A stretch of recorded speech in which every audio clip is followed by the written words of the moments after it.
बिस्मिल्लाहिर्रहमानिर्रहीम। अस्सलामुअलैकुम वरहमतुल्लाहि वबरकातुहू। यकीनन तमाम तारीफ़ें अल्लाह के लिए, हम उसकी तारीफ़ बयान करते हैं, उसी से मदद के तलबगार हैं। मैं गवाही देता हूँ कि अल्लाह के सिवा कोई भी माबूद बरहक नहीं। नाज़रीन, इस्लाम सच्चा दीन है। इस्लाम की हक्कानियत का सबसे बड़ा सबूत कुरान है। अपने बिगाने सब कुरान की खूबियों से वाकिफ़ और उसके चैलेंजों के आगे बेबस हैं। कुरान में ऐसे हकाइक हैं कि बेगाने और दुश्मन भी उन हकाइक को मानने पर मजबूर हैं। और आज जितनी भी साइंस और मशीनी तरक्की हो चुकी है, उसकी बुनियाद और असल मंबा कुरान मुक़द्दस है। कुरान के बाद अहादीस नबविया भी कुरान से कम नहीं है, क्योंकि अहादीस नबविया कुरान की तशरीह हैं और वो भी अल्लाह की तरफ से वही हैं। अहादीस नबविया के हकाइक भी अटल हैं। इसलिए आज दुनिया पर वाज़े हो चुका है कि कुरान के हकाइक की तरह अहादीस नबविया के हकाइक भी वाज़े और ज़ाहिर है। कुरान और अहादीस नबविया के हकाइक तो बेशुमार है, लेकिन हम इन तमाम हकाइक में से सिर्फ पेशन गोइयों का जिक्र करना चाहते हैं। पेशन गोइयों से मुराद कुरान और अहादीस की वो बातें हैं जो आज से 1400 साल पहले कही गईं, और पहले उनकी सदाकत का नामो निशान नहीं था, लेकिन कुरान और हदीस ने जो बात कह दी थी वो आज दुनिया के सामने हूबहू उसी तरह आ चुकी है जिस तरह कुरान और हदीस ने बयान किया था। नाज़रीन, आज की इस वीडियो में हम आपके सामने कुरान की पेशन गोइयाँ बयान करेंगे जो 1400 साल पहले पेश की गई थीं और वक्त के साथ साथ सब सच साबित हुई। वीडियो बहुत ही अहम हकाइक पर मबनी है। आपने वीडियो को स्किप किए बगैर आखिर तक देखना है। वीडियो में आगे चलने से पहले अगर आप हमारे चैनल पर नए हैं तो सबसे पहले हमारा चैनल सब्सक्राइब कर लें। नाज़रीन, खुदाए ताला ने बनी नौ इंसान की रहनुमाई और हिदायत के लिए अपना आखिरी कलाम बतौर शरीयत कुरान नाजिल किया। खुदा रहमान रहीम की यह आखिरी किताब इंसान के लिए कामिल हिदायत का सामान है, और ये कुरान अपनी ज़ात में कई मौजज़ात समोए हुए है। कुरान करीम सिर्फ गुज़श्ता इंसानी तारीख़ के बाज़ पहलुओं से ही पर्दा नहीं उठाता, बल्कि इंसानी पैदाइश से भी अरबों साल पहले साइंस के उन राज़ों से पर्दा उठाता है जो कुरान करीम के नज़ूल के 1400 साल बाद पूरी तरह इंसानी इल्म में आए थे। फिर कुरान करीम हज़रत मोहम्मद मुस्तफ़ा सल्लल्लाहु अलैहि वसल्लम के ज़माने से क़यामत तक होने वाले ऐसे वाक़यात से पर्दा उठाता है जिनका ताल्लुक़ इस्लाम के उरूज व तनज़्ज़ुल और इस्लाम के ख़िलाफ़ ताग़ूती क़ुव्वतों के उरूज पर इस्लाम की आखिरी फ़ातह से है। उस आखिरी ज़माने के बारे में हमें तफसील से ख़बरें देता है। नाज़रीन, आइए आपको कुरान की पेशन गोइयों के मुतल्लिक़ तफसील से बताते हैं। तो कुरान की पहली पेशन गोई कुछ इस तरह से है कि इस्लाम को मिटाने वाले इस्लाम को मिटा न सकेंगे। तारीख़ गवाह है कि जब मोहम्मद अरबी सल्लल्लाहु अलैहि वसल्लम ने इस्लाम की दावत पेश की तो हर तरफ इस्लाम के मुखालफिन थे जो इस्लाम को मिटाने की कोशिश में थे। इस्लाम के मानने वाले चंद लोगों को खुशखबरी दी गई कि इस्लाम के मुखालिफ मगलूब हो जाएंगे और उनकी तदबीरें नाकाम हो जाएंगी और अल्लाह का दीन दुनिया में फैल जाएगा। फिर जब आप सल्लल्लाहु अलैहि वसल्लम ने 11 हिजरी में अलविदाई हज फरमाया तो अल्लाह ने ऐलान फरमाया कि आज के दिन मैंने तुम्हारे दीन को मुकम्मल कर दिया और तुम पर अपनी नेमत मुकम्मल कर दी है और तुम्हारे लिए इस्लाम को बतौर दीन पसंद किया है। आज दुनिया में इस्लाम मुतारिफ है, इसको अपने बेगाने सब जानते हैं। इस्लाम दुनिया का दूसरा बड़ा मजहब है। कुरान की पेशन गोई भी पूरी हो चुकी है। इसी तरह कुरान की दूसरी पेशन गोई यह है कि हवाई जहाज़ और गाड़ियाँ पैदा होंगी। सूरह नहल आयत नंबर 8 में अल्लाह ताला का फरमान है, और अल्लाह ने तुम्हारे लिए घोड़े, खच्चर और गधे पैदा किए ताकि तुम उन पर सवारी करो, और जीनत है, और अल्लाह सवारी और जीनत के लिए वो चीज़ें पैदा करेगा जिसका तुम्हें इल्म भी नहीं। आज से कुछ अर्सा पहले इंसान सवारी के लिए घोड़े, गधे, खच्चर, ऊँट वगैरह इस्तेमाल करते थे जो कि इंसानों के लिए सवारी और ज़ेब व ज़ीनत का काम भी देते थे, लेकिन अल्लाह ताला ने चंद जानवरों का जिक्र किया जो सिर्फ सवारी के लिए इस्तेमाल हुआ करते थे। फिर ये भी पेशन गोई की कि एक वक्त आएगा वो सवारियाँ पैदा हो जाएंगी कि इंसान के वहमो गुमान में भी नहीं थी। मसलन हवाई जहाज़, बहरी जहाज़, जंगी जहाज़, बसें, कार, मोटरसाइकिल्स वगैरह। और हम देख सकते हैं कि आज ये पेशन गोइयाँ बिल्कुल सच साबित हो चुकी हैं। इसी तरह अगली पेशन गोई के मुतल्लिक़ सूरह अल-अनकबूत में अल्लाह ताला का इरशाद है, बल्कि वो कुरान खुल्लम खुल्ली आयात जो अहले इल्म के सीनों में महफूज होंगी, और हमारी आयात का इनकार सिर्फ जालिम लोग ही करते हैं। कुरान से पहले ऐसी कोई किताब नहीं जिसको अव्वल ताखिर हिफ्ज़ किया जाता हो। अल्लाह ताला ने बतौर पेशन गोई ऐलान किया है, कुरान लोगों के सीनों में महफूज किया जाएगा। लिहाजा आज कुरान की पेशन गोई बिल्कुल जाहिर है कि हर मुल्क, हर शहर, हर ज़िला और कस्बे, बल्कि हर गांव में कुरान के हुफ़ाज़ मौजूद हैं। दुनिया की कोई ऐसी किताब नहीं जो अव्वल ता आखिर हिफ्ज़ की जाती हो। यह एजाज़ सिर्फ कुरान को हासिल है कि उसे अव्वल ता आखिर ज़ुबानी याद कर लिया गया और उसको हिफ्ज़ करने वाले करोड़ों लोग मौजूद हैं। इसलिए कि 1400 साल पहले कुरान ने पेशन गोई की सूरह कमर की आयत नंबर 18 में कि बेशक हमने कुरान को ज़िक्र याद करने के लिए आसान किया। क्या कोई है सेहत वाला? क्या कोई है सेहत हासिल करने वाला? कुरान को आसान कर दिया और करोड़ों लोगों ने इसे हिफ्ज़ भी कर दिखाया। लेकिन किसी यहूदी, ईसाई या हिंदू वगैरह किसी को ये तौफीक ना हुई कि अपने मज़हब की किताब को मुसलमानों की तरह हिफ्ज़ कर लेता। कुरान करीम अल्लाह ताला की तरफ से नाजिल करदा किताब है। इसमें किसी किस्म का नक्स और कमज़ोरी नहीं है। इसके किसी भी मज़मून को गलत नहीं कहा जा सका और ना ही कहा जा सकता है। इसका ऐलान भी अल्लाह ताला ने सदियों पहले ही फरमा दिया था। अल्लाह ताला का इरशाद है कि ना उसके आगे से बातिल आ सकता है और ना उसके पीछे से। तारीख़ गवाह के कुरान के किसी मसले को यहूदियत, ईसाईयत, हिंदू फ़लसफ़ा कदीम और ना ही फ़लसफ़ा जदीद झुटला सका और गलत साबित कर सके और ना ही बाद में गलत कर देने का इम्कान नज़र आता है। इसी तरह कुरान को जमा करने का तज़करा भी कुरान पाक में मौजूद है। हज़रत इब्ने अब्बास रज़ियल्लाहु तआला अन्हु का बयान है कि जब जिब्राइल अलैहिस्सलाम कुरान लेकर आया करते थे तो रसूलुल्लाह सल्लल्लाहु अलैहि वसल्लम आयात को याद करने के लिए हज़रत जिब्रील अलैहिस्सलाम के पीछे पीछे पढ़ते थे ताकि कुरान अच्छी तरह याद हो सके। तो अल्लाह ताला ने आयत नाजिल फरमाई, ए मोहम्मद अपनी ज़ुबान को हरकत न दिया करें ताकि आप कुरान के साथ जल्दी करें। बेशक हमारे ज़िम्मे है कि इस कुरान को आपके सीने में जमा करना, उसकी तलावत आपकी ज़ुबान पर जारी कर देना। इसलिए जब हम जिब्राइल अलैहिस्सलाम के ज़रिए कुरान को पढ़ें तो आप उसकी क़िरात की इत्तबा करें, यानी खामोशी से सुनते रहें। जिब्राइल के चले जाने के बाद उसकी तलावत करें, सब आपको याद हो जाएगा। कुरान मुक़द्दस 23 बरसों में मुख्तलिफ़ किस्तों में नाज़िल हुआ, लेकिन अल्लाह ताला ने कुरान को महफूज कर लिया। अब मशरिक़ से मग़रिब तक तमाम लोग एक ही तरतीब और एक ही तरीके से कुरान पढ़ते हैं। नाज़रीन, इस तरह ग़ज़वा बदर में मुसलमानों की फ़तह के बारे में सूरह कमर में अल्लाह पाक का इरशाद है, अनकरीब कुफ़ार की जमात को शिकस्त होगी और वो पीठ देकर भाग खड़े होंगे। जब रसूलुल्लाह सल्लल्लाहु अलैहि वसल्लम ने दीन की दावत दी तो रिश्तेदार और गैर रिश्तेदार, मुशरिकीन और यहूद व नसारा सब मुखालिफ हो गए। आखिरकार नबी करीम सल्लल्लाहु अलैहि वसल्लम मदीना मुनव्वरा हिजरत कर गए। तब भी यहूद ने आप सल्लल्लाहु अलैहि वसल्लम की मुखालफत की और आपके कत्ल की साजिशें की। मक्का के काफिरों ने तो आप सल्लल्लाहु अलैहि वसल्लम से जंग करने के लिए 3000 अफराद पर मुश्तमिल लश्कर लेकर मुसलमानों पर चढ़ाई कर दी और मुसलमानों का जिहादी लश्कर 313 अफराद पर मुश्तमिल था। तब रसूलुल्लाह सल्लल्लाहु अलैहि वसल्लम ने अल्लाह ताला से गिड़गिड़ा कर फ़तह के लिए दुआएं की तो अल्लाह ताला ने आसमान से आयत नाजिल की और पेशन गोई की कि कुफ़ार का लश्कर अगरचे तादाद असले के लिहाज से मुसलमानों से बढ़ता रहे, लेकिन ये सब भाग जाएंगे। फिर आसमान में और ज़मीन के बासियों ने देखा कि कुफ़ार का लश्कर अपना माल छोड़कर भाग उठा। और फिर ये पेशन गोई सिर्फ जंग बदर के लिए नहीं बल्कि क़यामत तक के लिए है कि जब भी मुसलमानों ने खलूस के साथ कुफ़ार से मुकाबला किया तो कुफ़ार को शिकस्त और मुसलमानों को फ़तह मिली।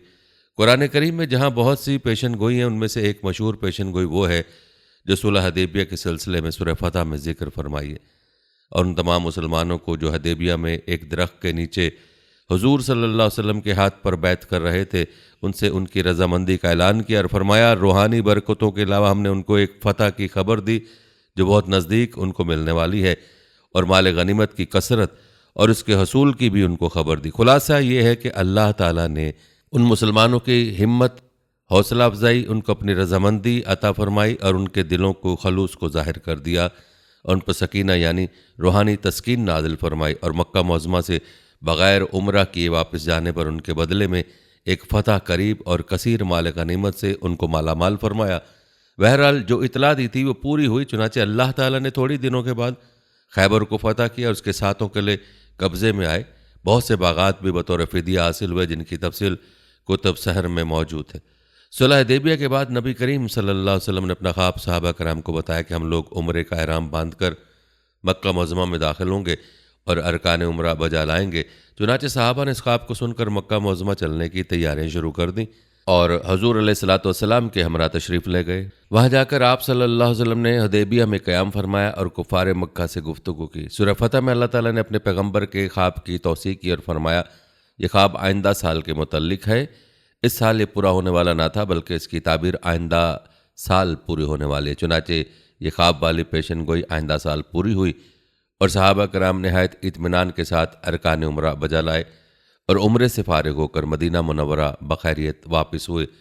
फिर चश्मे फलक ने यह देखा कि रसूल करीम सल्लल्लाहु अलैहि वसल्लम 8 हिजरी में 10,000 का लश्कर लेकर सुबह सवेरे मक्का में पहुँचे, जबकि चंद साल कबल आप सल्लल्लाहु अलैहि वसल्लम ने जब मक्का छोड़ा था तो रात का अंधेरा छाया हुआ था। आज दिन की रोशनी में मक्का में पहुँचे, तमाम लोगों ने हथियार डाल दिए और आप सल्लल्लाहु अलैहि वसल्लम ने बआसानी मक्का फतह कर लिया। मुखालिफिन से मामूली सी झड़प हुई, लेकिन आप सल्लल्लाहु अलैहि वसल्लम ने बहुत जल्द कब्ज़ा कर लिया। आप और आपके तमाम सहाबा अमन व सलामती के साथ मस्जिदुल हराम में दाखिल हुए और इस तरह ये पेशन गोई लफ्ज़ ब लफ्ज़ पूरी हुई। सूरह फतह के आखिरी रकू में उसका तज़किरा मौजूद है। आइंदा की फतूहात के सिलसिले में एक और पेशन गोई सूरह फतह में मज़कूर है। सूरह फतह आयत नंबर 21 में है कि यानी बज़ाहिर तुम्हारी कुदरत में नहीं कि तुम उन पर कब्ज़ा कर सको, मगर वो अल्लाह के इल्म व कुदरत में है और उसकी तायद से वो गनीमतें तुमको हासिल होंगी। मुफस्सिर ने इस पेशन गोई से मुराद फ़ारिस और रूम के गनाइम दिए और ये वाक़ई भी हैं कि शाहान फ़ारिस और रूम के मुकाबले में मुसलमानों को कोई शुमार न था। ये कौमें बड़ी ताकत और साजो सामान से भरपूर थीं। चुनाचे कुरान ने जैसा फरमाया था वैसा ही हुआ और मुसलमानों को बेशुमार गनाइम हाथ लगे। नाज़िन सूरह फतह की आयत नंबर 18 और 19 में अल्लाह ताला का इरशाद है, तहकीक अल्लाह ताला मोमिनीन से राज़ी हो गया। जब आप सल्लल्लाहु अलैहि वसल्लम से दरख्त के नीचे बैत कर रहे थे, अल्लाह ने उनके दिल का खलूस जान लिया, फिर उन पर सुकून नाजिल फरमाया और उनको करीब वही फ़तह अता फरमाई और बहुत से गनाइम अता फरमाए। मुसलमान उन्हें वसूल करेंगे और अल्लाह ताला गालिब और हिकमत वाला है। अल्लाह ताला ने इन आयात में मुसलमानों को फ़तह मक्का के साथ साथ कई जंगों में कुफ़ार की शिकस्त और कुफ़ार के अम्वाल मुसलमानों के कब्ज़े में आ जाने की पेशन गोई की और फिर तारीख़ गवाह है कि मक्का भी फ़तह हुआ और उसके साथ खैबर, हुनैन और उसके बाद खुलफ़ाए राशिदैन के दौर कितने मुल्क और इलाके फ़तह हुए जिनसे मुसलमानों को माल गनीमत हासिल हुआ और मुसलमानों को खुशहाली मिली थी। मक्का में मुसलमान मगलूब थे, उनको बैतुल्लाह में नमाज़ पढ़ने की भी इजाज़त नहीं थी, लेकिन अल्लाह ताला ने उनके हालात में पेशन गोई करते हुए फरमाया कि बेशक हमारा लश्कर इस्लाम में गालिब होगा।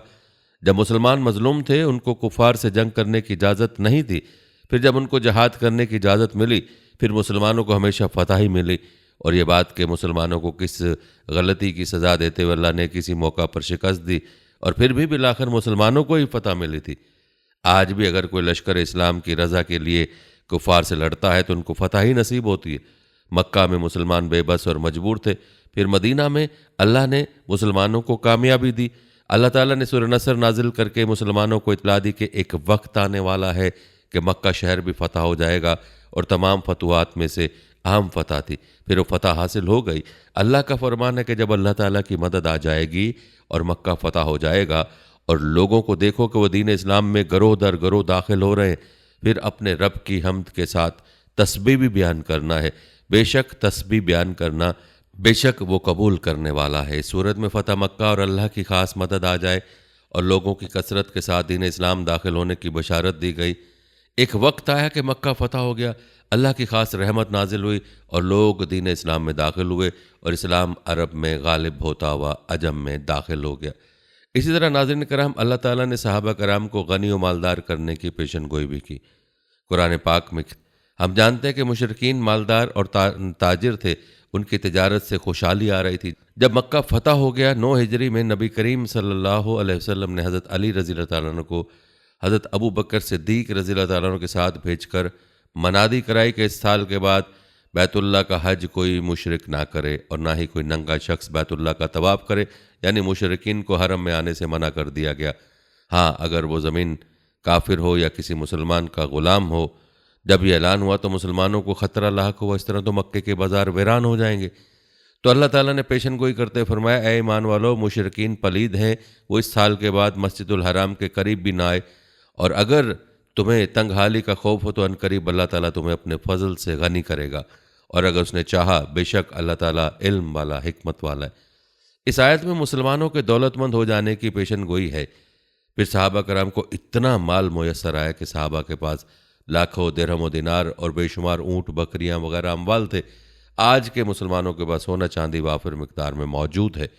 इसके अलावा तेल वगैरह मादनियात भी उनके पास वाफिर मिकदार में पाए जाते हैं।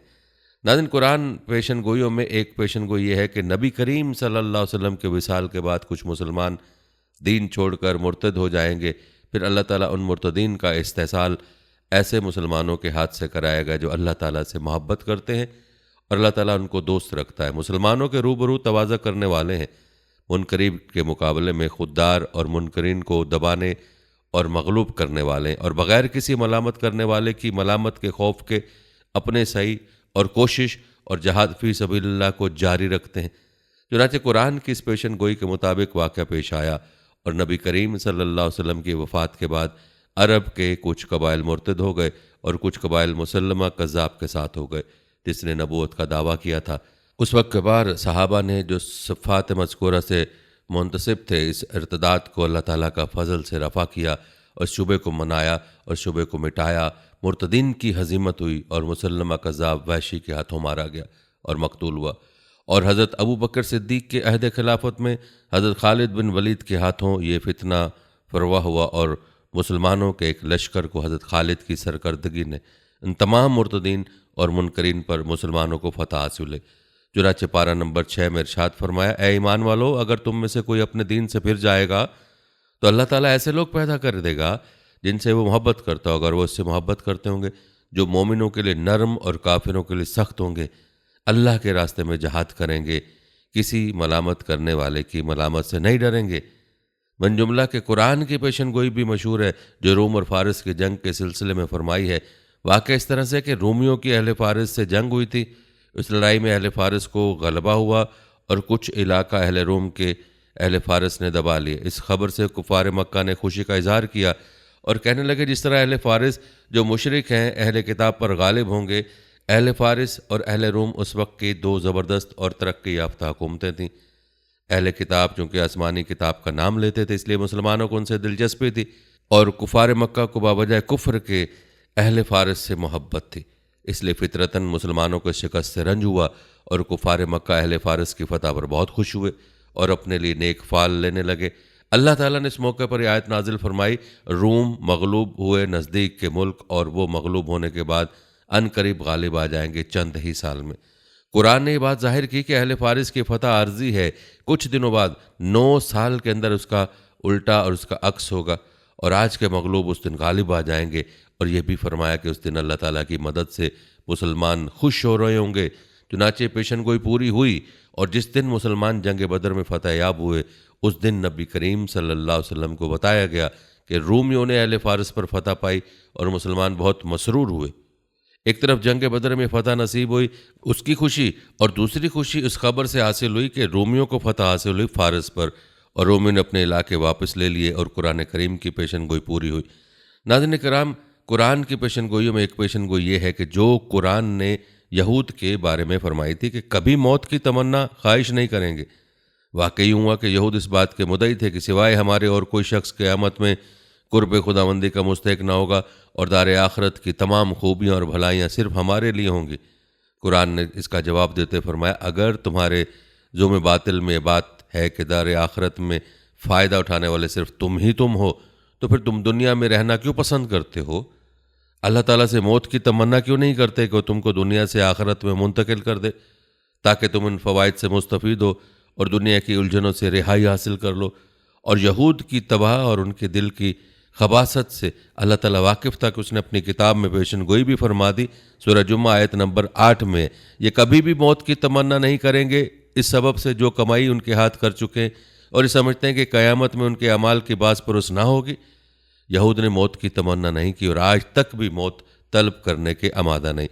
नाज़रीन, इसी तरह इक़्तिदार से मुतल्लिक़ कुरान पाक में सूरह नूर आयत नंबर 55 में है कि तुम में से जो लोग ईमान ले आए हैं और जिन्होंने एक अमल की हैं उनसे अल्लाह ताला ने वादा किया है कि उन्हें ज़रूर ज़मीन में अपना खलीफा बनाएगा जिस तरह उनसे पहले लोगों को बनाया था और उनके लिए इस दीन को ज़रूर इक़्तिदार बख्शेगा जिसे उनके लिए पसंद किया और उनको उसके बदले में उन्हें ज़रूर अमन अता करेगा। बस वो मेरी इबादत करें, मेरे साथ किसी चीज़ को शरीक न ठहराएं।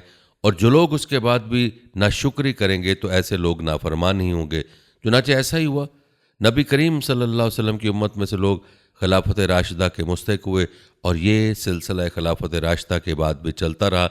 लोग ऐश परस्ती में मुब्तला हो गए और हुकूमत की बजाय खिदमत अपना हक और अपना मुल्क समझने लगे।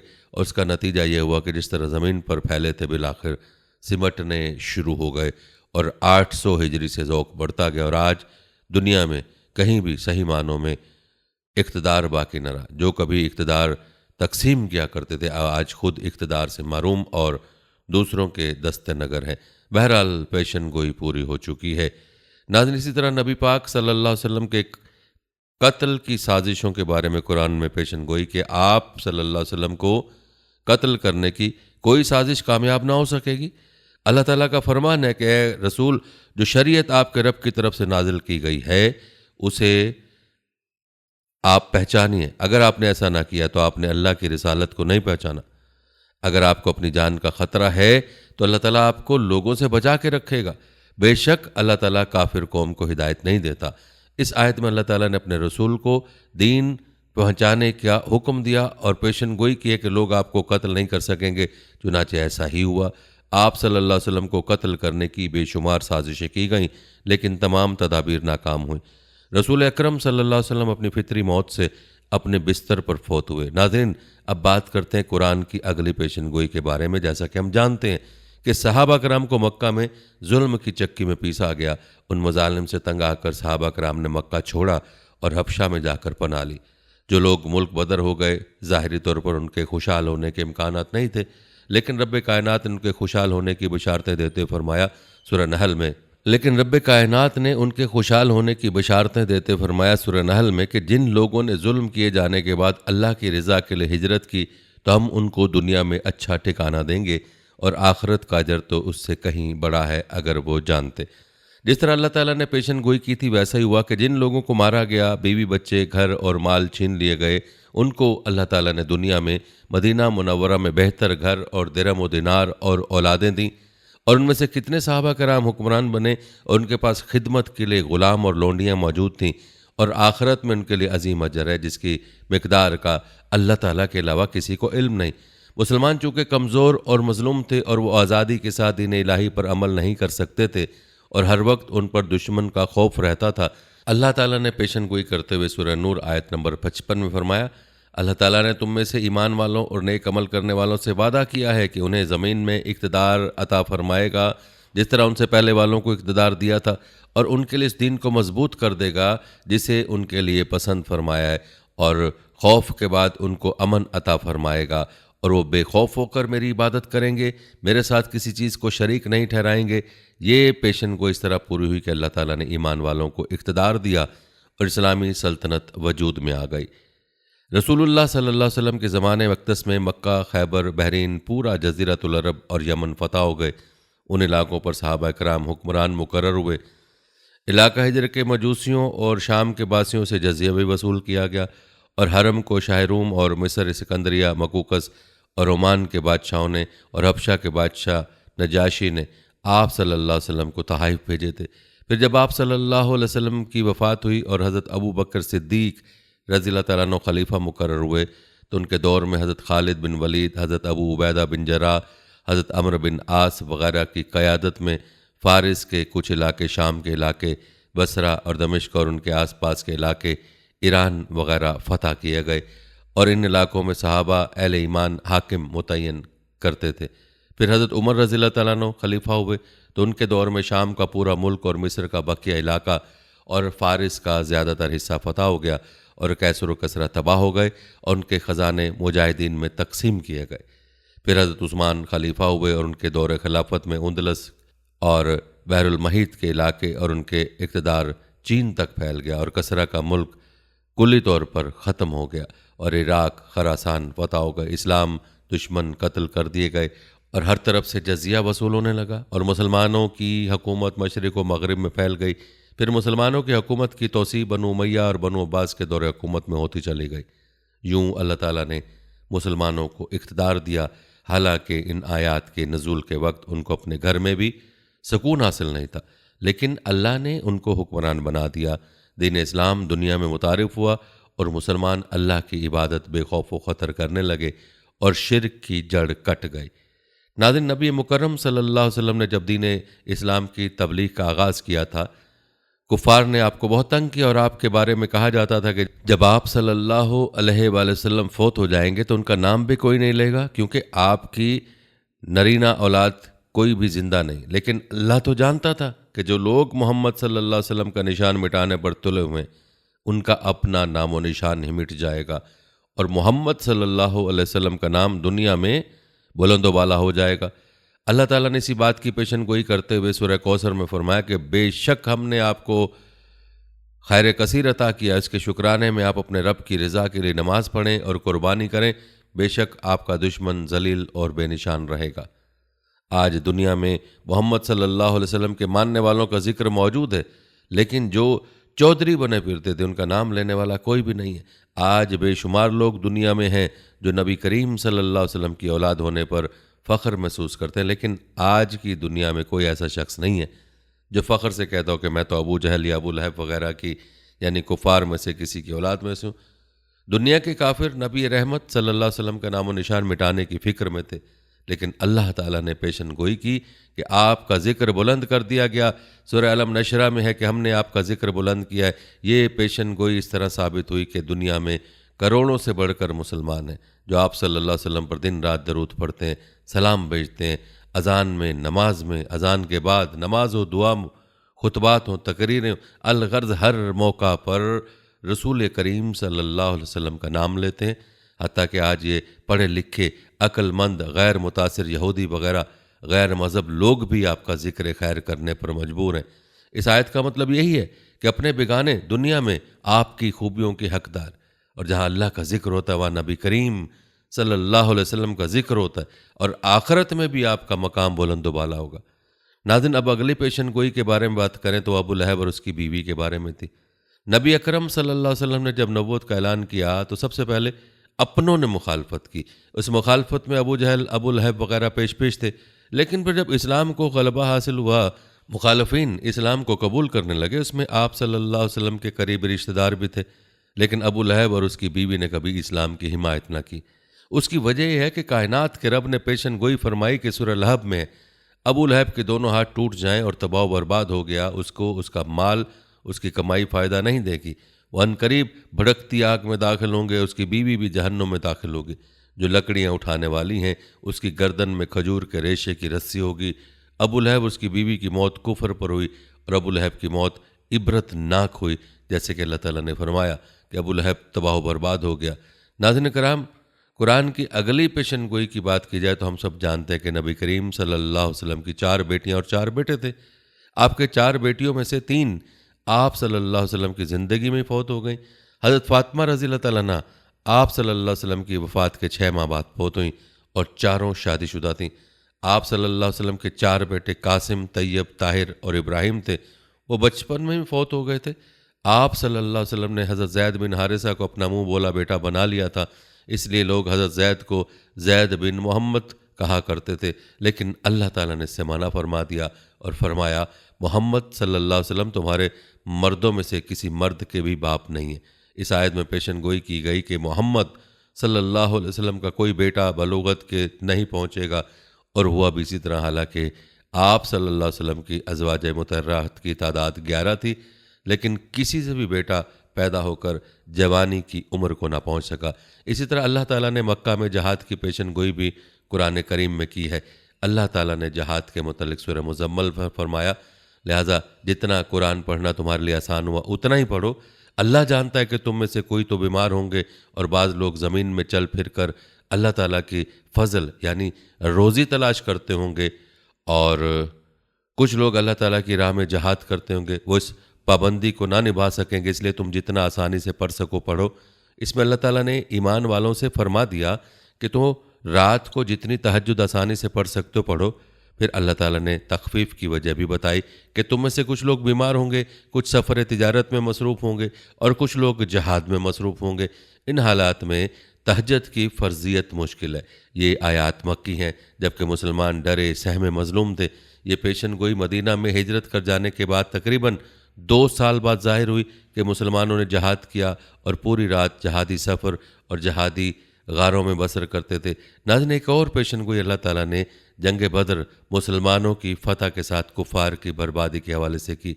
सूरह अनफ़ाल आयत नंबर 8 में उस वक्त को याद करो जब अल्लाह तुम्हें 2 जमातों, तिजारती काफ़िला और कुफ़ार की फ़ौज से जंग का वादा देता था। तुम में से एक तुम्हारे हाथ आएगी जो तुम चाहते हो, गैर मुसल्लमा जमात तुम्हारे हाथ आएगी, लेकिन अल्लाह ताला को ये मंजूर है कि अपने अहकामात के साथ हक़ को हक़ कर दे और कुफ़ार को जड़ से काट दे। इन आयत में अल्लाह ताला ने 2 पेशन गोइयाँ की हैं।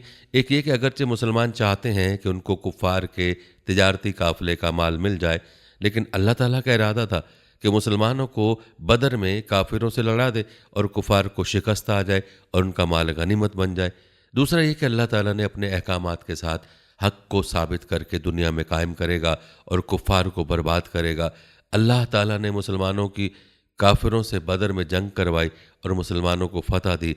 कुफार का कसीर माल मुसलमानों के हाथ आया और जंग बदर में कुफार के बड़े बड़े सरदारों को कत्ल करा दिया। यूं कुफार की कमर तोड़ दी।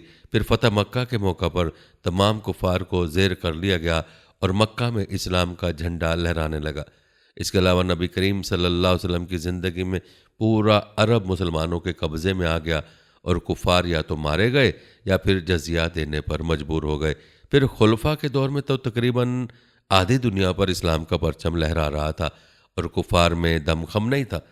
नाज़रीन, कुफार को इनकी कसरत ने भी कोई फ़ायदा ना दिया। सूरह अनफ़ाल आयत नंबर 19 में कि अगर तुम फ़ैसला चाहते हो तो फ़ैसला तुम्हारे पास आ चुका है, और अगर तुम कुफ्र और मुसलमानों के मुखालफत से बाज आ जाओ तो ये तुम्हारे लिए अच्छा होगा, और अगर तुम दोबारा जंग के लिए आओगे तो हम भी दोबारा मुसलमानों की मदद करेंगे और तुम्हें तुम्हारी जमात कोई फ़ायदा नहीं देगी, अगरचे उसकी तादाद ज़्यादा ही क्यों ना हो। बेशक अल्लाह ताला मोमिनों के साथ है। जब कुफार मुसलमानों के मुकाबले के लिए बदर की तरफ अपना लश्कर रवाना करने लगा तो कुफार के लीडरों ने दुआ की थी, अल्लाह हम में से जो नाफरमान हो और रिश्तेदारी काटने वाला उसे जंग में हलाक कर दे। काफिर अपने आप को अच्छा और मुसलमानों को नाफरमान और रिश्तेदारी तोड़ने वाला समझते थे, इसलिए उन्होंने अल्लाह से फैसला चाहा कि अल्लाह इस जंग में झूठे को शिकस्त दे। चुनांचे अल्लाह ताला ने बदर में मुसलमानों को फतह देकर उनके सच्चा होने का फैसला दे दिया। फिर अल्लाह ताला फरमाते हैं कि तुम अपनी हरकतों से बाज आ जाओ, मुसलमानों को ना सताओ। अगर तुम मुसलमानों से जंग करोगे तो हम दोबारा मुसलमानों की मदद करेंगे। तुम शिकस्त खा जाओगे, अगरचे तुम्हारी तादाद कितनी ही ज़्यादा हो। फिर तारीख गवाह के बदर के बाद हर जंग में मुसलमानों को फतह मिली। हाँ, मुसलमानों को शिकस्त हुई थी, बिलाखिर वो भी मुसलमानों की फतह ही थी कि कुफार का बड़ा लश्कर जिस मकसद के लिए आया था वो उन्हें हासिल ना हो सका और मुसलमान फतह याब हुए।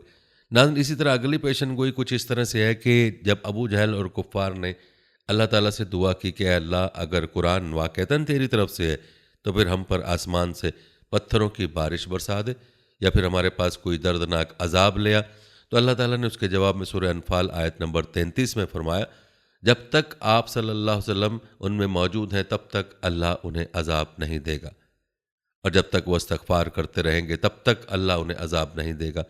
चुनांचे जब तक आप सल्लल्लाहु अलैहि वसल्लम मक्का में रहेंगे तब तक ये अजाब ना आया। फिर आप सल्लल्लाहु अलैहि वसल्लम मदीना चले गए, तब मक्के में कुछ कमज़ोर मुसलमान मौजूद थे जो इस्तग़फ़ार करते थे, या मक्का के काफिर भी तवाफ़ करते वक्त तलबिया के साथ इस्तग़फ़ार भी करते थे, इसलिए मक्का वालों पर अजाब ना आया। फिर जब वो बदर में गए तो मजबूर मुसलमान भी उनके साथ नहीं थे और वह इस्तग़फ़ार से खाली और तकब्बुर और गरूर से भरे हुए थे, तब अल्लाह ताला ने उन्हें शिकस्त देकर दर्दनाक अजाब चखाया। और इस तरह जब फ़तह मक्का हुआ तब भी उन पर शिकस्त का और कत्ल का अजाब नाजिल हुआ, क्योंकि वो मगरूर थे।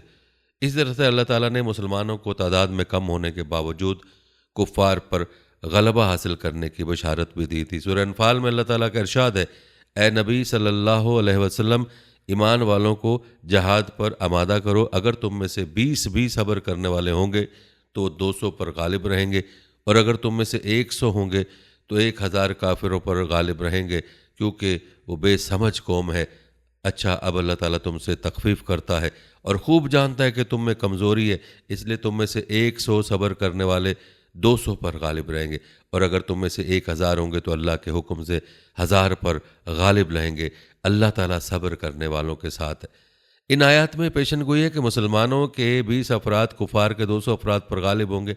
फिर तखफीफ करके फरमाया कि कुफार के 200 अफराद पर मुसलमानों के 100 अफराद गालिब होंगे। चुनांचे इस्लामी तारीख गवाह है कि हर ज़माने में मुसलमानों से कुफार की तादाद ज़्यादा हुआ करती थी, लेकिन मुसलमान गालिब आ जाया करते थे। मौजूदा दौर में कश्मीर, अफ़गानिस्तान, इराक़, फ़लस्तीन वगैरह ममालिक में मुसलमान मुजाहिदीन थोड़े, उनका असलहा भी मामूली होता है, जबकि कुफार तादाद में ज़्यादा, असलहा उनके पास जदीद और ज़्यादा। लेकिन एक मुसलमान मुजाहिद कई काफिरों के सीने छलनी कर देता है। अमूमन वो मुजाहिद कई काफिरों की लाशें तड़पा कर जिंदा निकल जाता है। नाज़रीन, ये थी कुरान की पेशन गोइयाँ जो वक्त के साथ साथ हर्फ बहर्फ सच साबित हो चुकी हैं। ये सब बातें कुरान की हिकानियत का मुँह बोलता सबूत हैं। कुरान करीम की हिजाजी वजूहात तो काफ़ी हैं, उनमें से सर फहरिस्त अदम इख्तलाफ, क़ुव्वत तासीर, तालीम व हिदायत, हिफ्ज़ व बका, क़ुव्वत दलाइल और फसाहत व बलागत है। अलगर्ज़ मकसूद यह है कि कुरान मजीद सिर्फ़ फसाहत व बलागत ही के लिहाज से नहीं, बल्कि अपनी तमाम हैसियतों के लिहाज से अकली इंसानों को आजिज़ करने वाली मुकम्मल किताब है। तारीख शाहिद है कि खुदाई चैलेंज की सदियाँ बीत गईं, आज तक कोई भी उस जैसा कलाम नहीं ला सका, और क़यामत की सुबह तक कुरान करीम जैसा कलाम कोई नहीं ला सकता। कुरान की हकानियत का सबूत इससे भी मिलता है, तकरीबन 1450 बरस गुजर चुके हैं। कोई सुफा की चट्टान पर खड़े होकर एक आदमी ने दुनिया से ये गैर मुतज़लज़ल चैलेंज किया कि उसका जवाब पेश करें, लेकिन सदियां बीत गई, उसका जवाब नहीं मिला और क़यामत तक मिलेगा भी नहीं। आज अल्लाह पाक से दुआ है कि हम सबको कुरान पाक पढ़कर इसकी तालीमात पर अमल करने की तौफ़ीक़ अता फ़रमा दें। आमीन।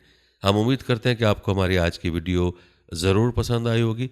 अगर आपको हमारी आज की वीडियो पसंद आई है तो आपसे गुजारिश है कि आप हमारे चैनल को ज़रूर सब्सक्राइब कर लें और साथ में लगे बेल के बटन को भी प्रेस कर दें, ताकि आपके पास हमारे आने वाली मज़ीद मालूमाती वीडियोज़ का नोटिफिकेशन बर वक्त मिलता रहे।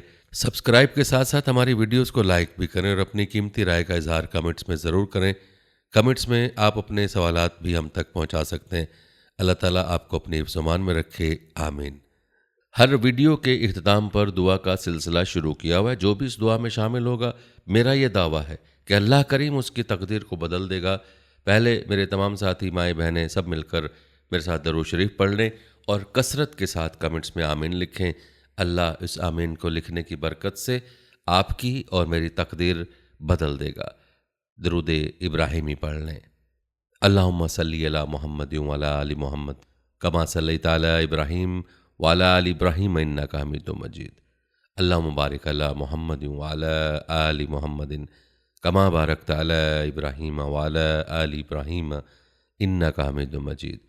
ऐ अल्लाह, हम तेरे गुनहगार बंदे, हम तेरे ख़ताकार बंदे, हम तेरे आजिज़ बंदे तेरी पाकी बयान करते हैं और तेरे आगे दुआ के लिए हाथ फैलाते हैं।